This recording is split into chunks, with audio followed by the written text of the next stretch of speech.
Շնորհակալություն ազգային ժողովի արգելի փոխնախագահ, արգելի պատգամավորներ, առաջին ընթերցմամբ ձեր ուշադրությանն է ներկայացում ճանապարհային երթևեկության անվտանգության ապահովման մասին օրենքում փոփոխությունների նախագիծը։ Փոփոխությունը կատարում ենք վարորդական վկայականի իրավունքի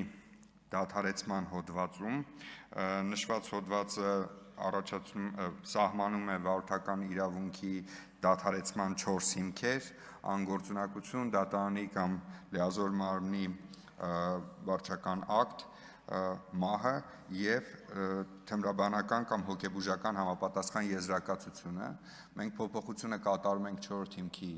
մեջ՝ թմրաբանական և հոգեբուժական եզրակացության հիմքի մեջ։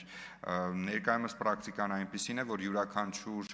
վարչական գործառույթ իրականացնելու ժամանակ ներքին գործերի նախարարության համապատասխան ստորաբաժանումը հարցում է կատարում թմրաբանական և հոգեբուժական հաստատություններից եզրակացություններ ստանալու համար տվյալ անձի սահմանափակումների վերաբերյալ։ Մինչդեռ